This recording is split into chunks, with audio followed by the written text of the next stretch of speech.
I thank His Excellency Minister Al-Thani for his briefing. And I'll give the floor to His Excellency Mr. Nabil El-Arabi, Secretary General of the League of Arab States. We have the floor, sir. شكرا سيادة الرئيس.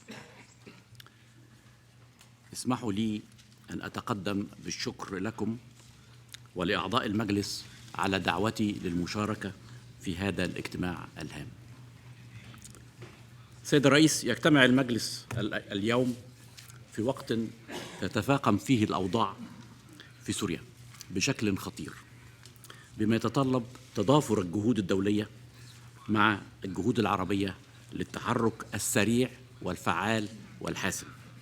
أولاً لضمان وقف العنف فوراً حماية للشعب السوري الشقيق، وثانياً للبدء في أسرع وقت في تطبيق خارطة الطريق للوصول إلى حل سياسي سلمي يخرج سوريا من أزمتها الطاحنة ويحقق للشعب السوري ما يطمع إليه من تغيير وإصلاح والانتقال إلى حياة ديمقراطية سليمة يتمتع فيها الشعب السوري بكافة أطيافه بالحرية والعزة والكرامة كما طلبت عدة دول عربية في العام الماضي.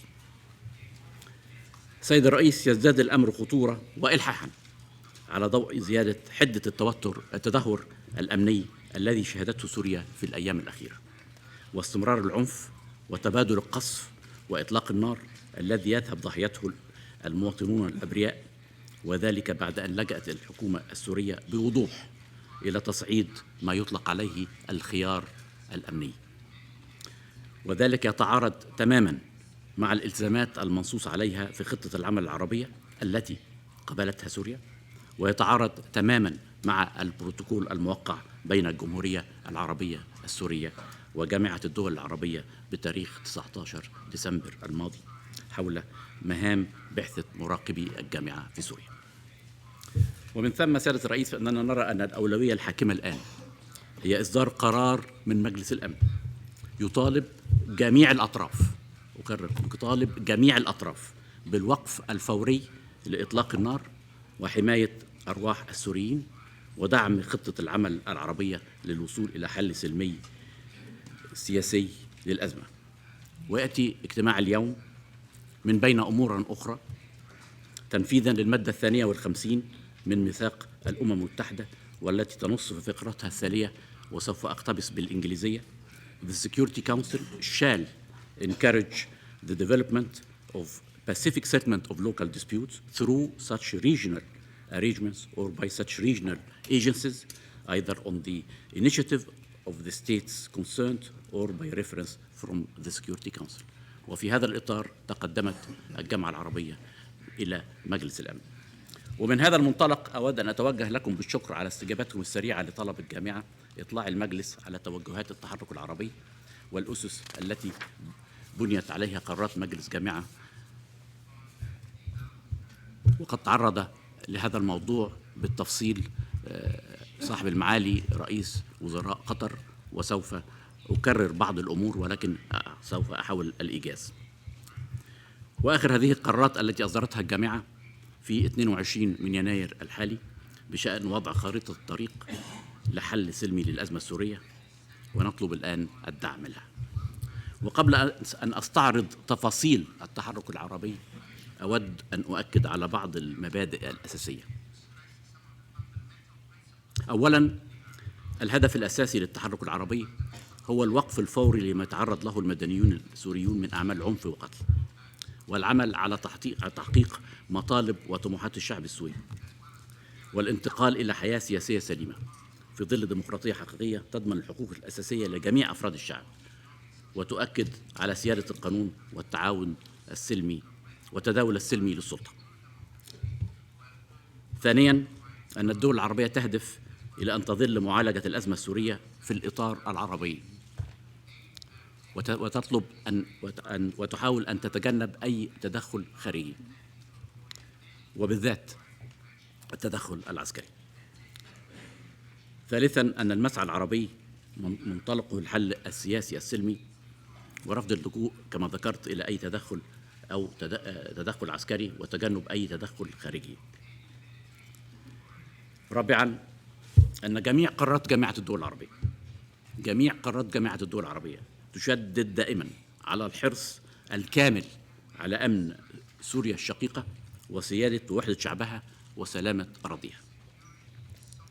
ومن هنا فإن هدف الجامعة هو أن يدعم مجلس الأمن هذا التوجه، لا أن يحل محل الجامعة، وأن تظل الخطة العربية هي الآلية الرئيسية للخروج بحل سلمي للأزمة السورية، مدعومة بتوافق وتأييد دولي من مجلس الأمن. السيد الرئيس، لقد اعتمدت جامعة الدول العربية في الأسلوب الذي تبنته لمعالجة الأزمة السورية منحى يقوم على دعامتين أساسيتين. الأول، العمل على الوقف الفوري والكامل لكافة أعمال العنف والقتل الذي يتعرض له الشعب السوري، مع ضمان في ذات الوقت حق الشعب السوري في حرية التعبير والتظاهر السلمي وعدم تعرض قوات الأمن السورية لتلك المظاهرات.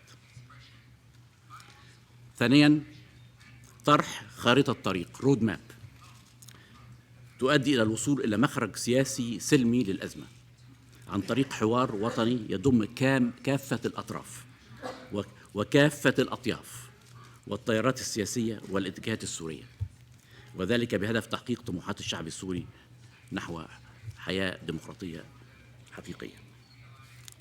ولتنفيذ هذا المسعى قامت الجامعة منذ يوليو الماضي بعدة تحركات وطرحت عدة مبادرات على القيادة السورية، أهمها المبادرة العربية التي تم طرحها في 27 أغسطس من العام الماضي، والتي قمت بتفويض من مجلس وزراء جامعة الدول العربية بنقلها إلى القيادة السورية في 10 سبتمبر من العام الماضي. ثم زارت لجنة وزارية عربية برئاسة رئيس اللجنة رئيس وزراء قطر مفوضة من مجلس جامعة الدول العربية دمشق، واجتمعت بالقيادة السورية في 26 أكتوبر من العام الماضي. واستنادا إلى هذه المبادرة وكل هذه الاتصالات، تبلورت خطة عمل عربية تعهدت الحكومة السورية بتنفيذها واعتمدها مجلس جامعة الدول العربية في 2 نوفمبر من العام الماضي. تضمنت هذه الخطة وأقتبس: أولاً، قيام الحكومة السورية بما يلي: 1. وقف كافة أعمال العنف من أي مصدر كان حماية للمواطنين السوريين. 2. الإفراج عن المعتقلين بسبب الأحداث الراهنة. 3. إخلاء المدن والأحياء السكنية من جميع المظاهر المسلحة. 4. فتح المجال أمام منظمات جامعة الدول العربية المعنية ووسائل الإعلام العربية والدولية للتنقل بحرية في جميع أنحاء سوريا للاطلاع على حقيقة الأوضاع ورصد ما يدور فيها من أحداث. ثانياً، مع إحراز التقدم الملموس في تنفيذ الحكومة السورية لتعهداتها الواردة في: أولاً، تباشر اللجنة الوزارية العربية القيام بإجراء الاتصالات والمشاورات اللازمة مع الحكومة ومختلف أطراف المعارضة السورية من أجل الإعداد لانعقاد مؤتمر حوار وطني، وذلك خلال فترة 2 أسبوع من هذا التاريخ. انتهى الاقتباس. وللتحقق سيادة الرئيس من تنفيذ الحكومة السورية لتعهداتها وفق هذه الخطة، أبرمت الجامعة بروتوكولاً في 19 من ديسمبر الماضي يمثل الإطار القانوني لمهمة بعثة المراقبين، وتم إيفاد فريق مراقبين من ممثلي الدول العربية والمنظمات العربية المعنية بدأ ينتشر في سوريا اعتباراً من 24 ديسمبر من العام الماضي، ثم توالى الانتشار حتى أصبح يغطي 15 مدينة في سوريا. وقد قدم رئيس تلك البعثة تقريره الأول الفني الميداني الذي يغطي الفترة من 24 ديسمبر يوم وصول رئيس الفريق إلى دمشق وحتى 18 من يناير، وهو التقرير الذي أرسل إلى سكرتير عام الأمم المتحدة في 22 من يناير لإحاطته علماً بتطورات الموقف على الأرض، وذلك في إطار التعاون والتشاور بين الأمانة الجامعة وأمانة الأمم المتحدة.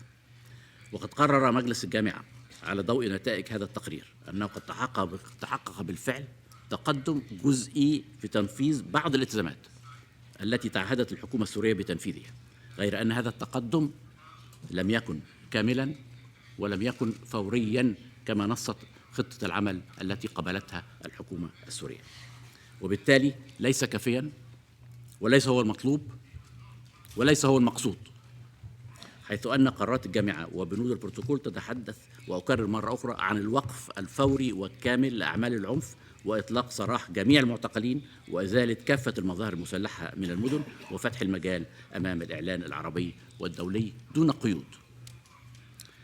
ويهمني في هذا الإطار أن أتوقف عند بعض النقاط الأساسية التي يلزم أن أقوم بشرحها حتى يمكن وضع التقرير في سياسي السياسي والزمني السليم. أولاً، لقد كان من المفترض أن تكون الحكومة السورية قد قامت بتنفيذ جميع تعهداتها قبل وصول فريق المراقبين، بحيث تقتصر مهمة الفريق على التحقق، بمعنى verify، من هذا التنفيذ. ولكن نتيجة لأنها لم تقل بتنفيذ جميع تعهداتها كاملة، فقد تغيرت مهمة الفريق على الأرض، حيث بذل الفريق جهوداً في مطالبة الحكومة السورية بالتنفيذ الكامل والفوري، كما بذلت جهوداً أخرى لمواجهة أوضاع إنسانية مؤلمة لم يكن من الممكن تجاهلها رغم كونها تخرج عن نطاق ولاية عمل فريق المراقبين، مثل إدخال مواد غذائية لبعض المناطق، أو تسجيل شهادات بعض المواطنين حول ما تعرض له من انتهاكات لحقوق الإنسان، أو المساعدة في تبادل الجثث. ثانياً، إن التقرير غطى فترة زمنية محدودة وقصيرة، فالتقرير لا يتعرض للشهور التسعة السابقة لوصول البعثة، لا يتعرض لما كان يحدث في سوريا منذ 15 مارس من العام الماضي حتى ذهب الفريق وبدأ في العمل في 24 من ديسمبر. فما جرى في هذه الفترة من أحداث ووقائع وانتهاكات لم تتطرق البعثة إلى تفاصيلها لأنها تخرج عن ولايتها، ولم يكن مطلوب منها ذلك، حيث لا يدخل الأمر في نطاق عملها، وهو ما يجب وضعه دائما في الاعتبار عند تقويم عمل ونتائج فريق المراقبين. ثالثا، مهمة البعثة ذات طبيعة خاصة لا شك تتسم بالصعوبة والتعقيد، حيث أنه لم يسبق أن تم إرسال، كما ذكر معالي رئيس وزراء قطر، لم يسبق أن تم إيفاد فريق من المراقبين المدنيين إلى دولة تشهد حركة احتجاج مدنية متصاعدة تطالب بتغيير النظام،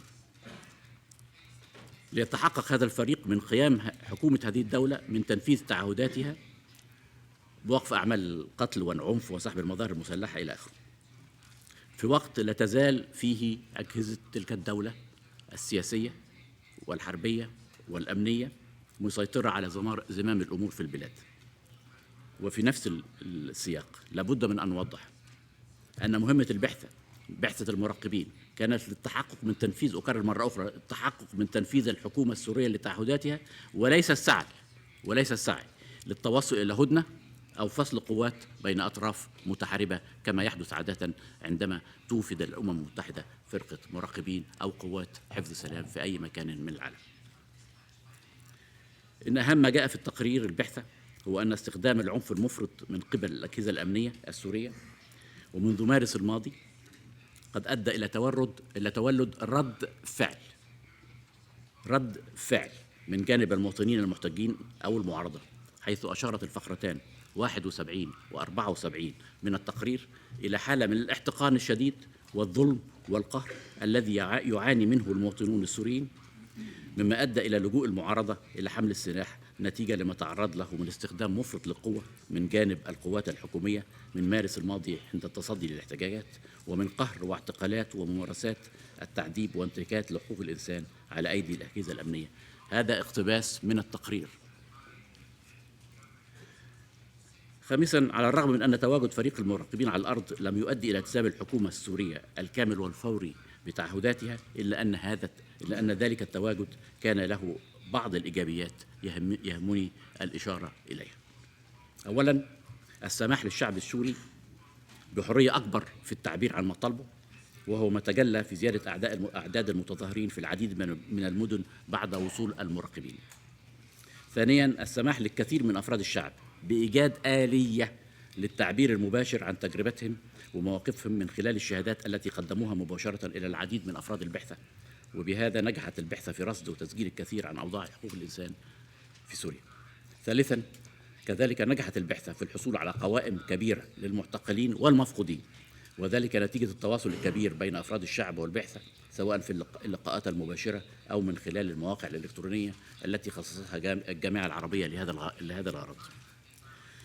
وعلى ضوء نتائج ومحصلة تقرير البعثة، وبعد تدارس ما استجد من تطورات على مسار الأحداث في سوريا منذ بدء تعامل جامعة الدول العربية مع هذه الأزمة، واستكمالاً للجهود والمساعي الهادفة إلى إخراج سوريا من أزمتها دون أي تدخلات خارجية، وعدم انزلاق الأمور إلى حرب أهلية، وحرصاً على وحدة سوريا وسلامتها الإقليمية، وأخذاً في الاعتبار التقدم الجزئي الذي تم تحقيقه في تنفيذ بعض الالتزامات التي تعهد بها الحكومة السورية، صدر قرار مجلس الجامعة الوزاري في 22 يناير الجاري ليؤكد على ما يلي. أولاً، ضرورة وقف كافة أعمال العنف والقتل من أي مصدر كان حماية للمواطنين السوريين. ثانياً، مطالبة الحكومة السورية بما يلي: الإفراج عن المعتقلين، إخلاء المدن والأحياء السكنية من جميع المظاهر المسلحة، فتح المجال أمام منظمات الجامعة المعنية ووسائل الإعلام العربية والدولية، سحب الجيش السوري أي قوات مسلحة من مختلف التشكيلات إلى ثكناتها ومواقعها الأصلية، ضمان حرية التظاهر السلمي بمختلف أشكاله، دعوة الحكومة السورية إلى تسهيل مهمة بعثة المراقبين والسماح بإدخال كافة المعدات خاصة أجهزة الاتصالات. ثالثاً، دعوة الحكومة السورية وكافة أطياف المعارضة السورية إلى بدء حوار سياسي جاد تحت رعاية جامعة الدول العربية في أجل لا يتجاوز أسبوعين من هذه الدعوة، وذلك لتحقيق ما يلي: أولاً، تشكيل حكومة وحدة وطنية خلال شهرين من تاريخه تشارك فيها السلطة والمعارضة برئاسة شخصية متفق عليها، تكون مهمتها تطبيق بنود خطة الجامعة العربية والإعداد لانتخابات برلمانية ورئاسية تعددية حرة بموجب قانون ينص على إجراءاتها بإشراف عربي ودولي. ثانياً، تفويض رئيس الجمهورية نائبه الأول بصلاحيات كاملة للقيام بالتعاون التام مع حكومة الوحدة الوطنية لتمكينها من أداء واجباتها في المرحلة الانتقالية. وفي هذه النقطة يهمني أن أشير إلى أن خريطة الطريق التي أقرت في 22 من هذا الشهر لا يمكن إساءة تفسيرها والادعاء بأنها تطالب الرئيس الأسد بالتخلي عن سلطاته. وهناك سابقة بالفعل تمت عند زيارتي لدمشق في 13 من يوليو الماضي، وعند الحديث مع رئيس الجمهورية حول أهمية الدخول في إصلاحات سياسية حقيقية، ذكر رئيس الجمهورية أنني سوف أذهب بعد ذلك إلى نائب الرئيس فاروق الشرع وسوف يطلعني هو على الإصلاحات السياسية التي يقومون بها، وأن هو المسؤول عن الإشراف على هذه الإصلاحات السياسية، وهو شبيه بما تطالب به جامعة الدول العربية الآن.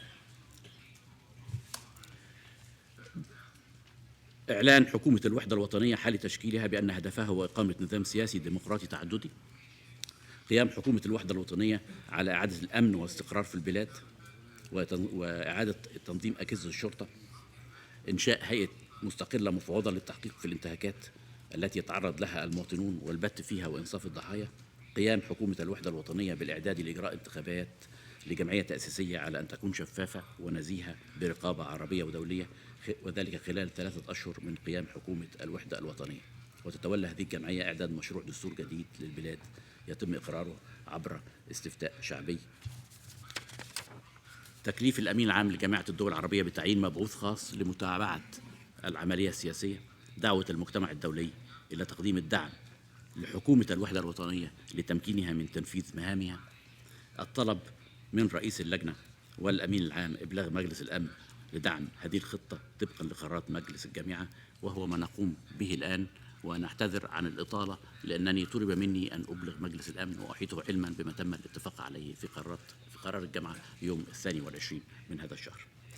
السيد الرئيس، أود في إطار إطلاع المجلس على كافة التطورات أن أبلغكم أنه قبل مجيئي مباشرة إلى نيويورك اضطررت إلى اتخاذ إجراء سريع بوقف عمل المراقبين العرب في سوريا، وذلك نظرا للتدهور الخطير في الموقف الذي طرأ مؤخرا على الأوضاع في البلاد، وبعد أن لجأت الحكومة السورية علنا إلى القول بأنها تلجأ إلى الخيار الأمني، مما أدى إلى انسحاب بعض المراقبين، وذلك إلى حين عرض الأمر على مجلس الجامعة عندما يجتمع خلال أيام قليلة.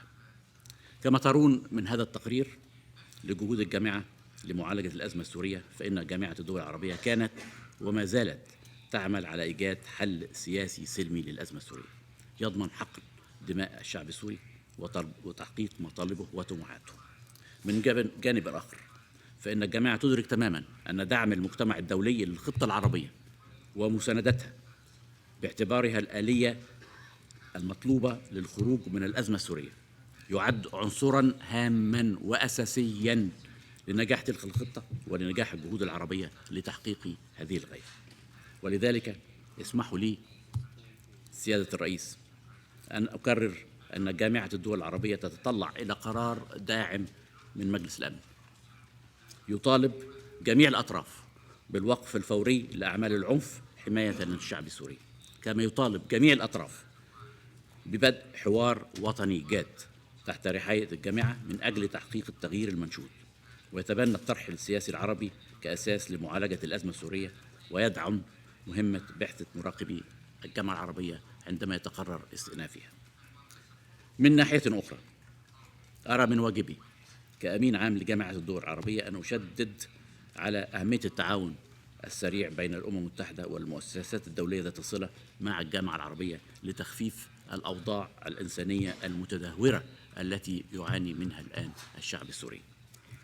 وختاما سيادة الرئيس، أتوجه مرة أخرى بالشكر للمجلس على الاستجابة السريعة لطلب الجامعة وعلى المساندة التي أرجو أن تتم للتحرك العربي، وكل أملي أن يمثل هذا الدعم دفعا قويا لجهود الجامعة ونموذجا للتفاعل الإيجابي بين الأمم المتحدة ومنظمتها والجامعة.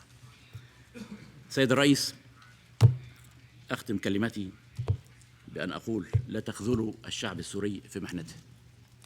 لابد من وقف العنف والقتل أيا كان مصدره. المطلوب قرار واضح يدعم الجهود العربية، وأرجو من أعضاء المجلس تأييد مشروع القرار الذي قدمته المملكة المغربية. وشكرا سيادة الرئيس.